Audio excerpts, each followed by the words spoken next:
किसी ने सच ही कहा है कि ज़िंदगी में दो लोग बहुत ज़रूरी है। एक तो वो कि जो आपकी कमी ना होने पर भी आपकी कमी बताएं, एक वो जो आप में कोई खूबी ना हो और फिर भी आप में खूबी बताएं। हेलो दोस्तों, राधे राधे। कैसे हो आप सब? मैं बस फिर से आपके लिए एक छोटी सी कहानी लेकर आई हूँ। ये कहानी आपको आपकी ज़िंदगी में बहुत आगे लेके जाएगी। ये कहानी एक राजा की। तो एक राजा होता है, उसके कोई संतान नहीं होती है, अकेला होता है। अब राजा क्या है कि मतलब थोड़ा बुढ़ा होता जाता है, तो धीरे धीरे उसके मतलब समझ में आता है कि अब ये राज्य को मैं किसको दूँ, कौन मेरे इस राज्य को संभालेगा, कौन इसका उत्तराधिकारी बनेगा। तो राजा विचार करने लग जाता है, अपने मंत्रियों को बोलता है कि मतलब कि मुझे क्या करना चाहिए, मैं क्या कर सकता हूँ।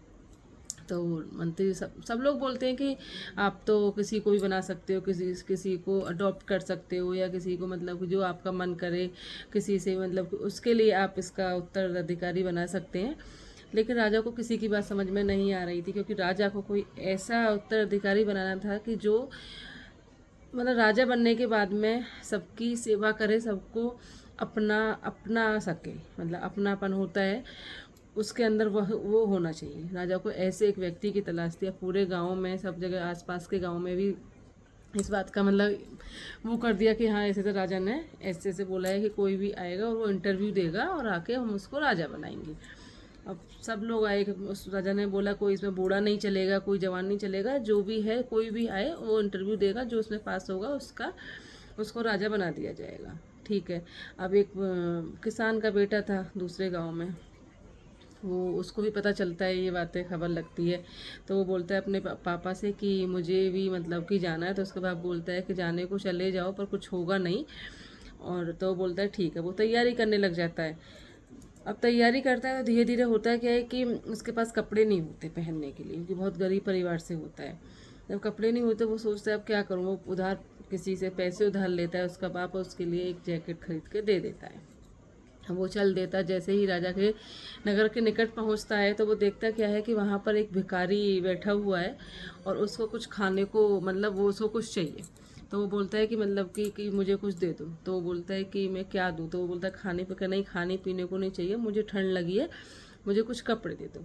अब उसको समझ में आता है कि उसके पास तो एक जैकेट है, वो भी उधार के पैसों से ली हुई गई।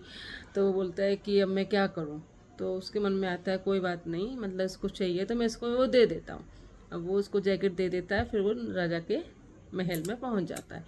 वो बोलता है कोई बात नहीं, मतलब नहीं इंटरव्यू में पास होऊंगा पर कम से कम ये तो बोल सकता हूँ ना अपने घर पर जाके अपने बाप को कि मैं राजा से मिलकर मैंने इंटरव्यू दिया था।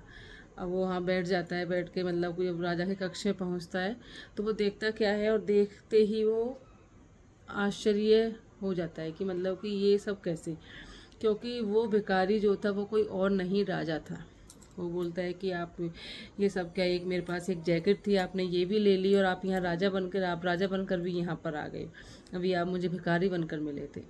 राजा ने बोला कि आप बैठ जाइए, आप चिंता मत कीजिए, और ये आपकी सिर्फ एक परीक्षा थी कि जो उस आदमी को, भिखारी को देखकर अपनी जैकेट उतार सकता है तो वो प्रजा के लिए कुछ भी कर सकता है। तो होता है ना कि इस कहानी से ये मोटिवेशन मिलता है कि आपको ना दूसरों की हमेशा मदद करनी चाहिए। अपने बारे में ना सोच के पहले दूसरों के बारे में सोचो, तो भगवान आपके बारे में खुद से ही अच्छा सोचेगा। तो आप हमेशा इस बात का हमेशा ध्यान रखना है कि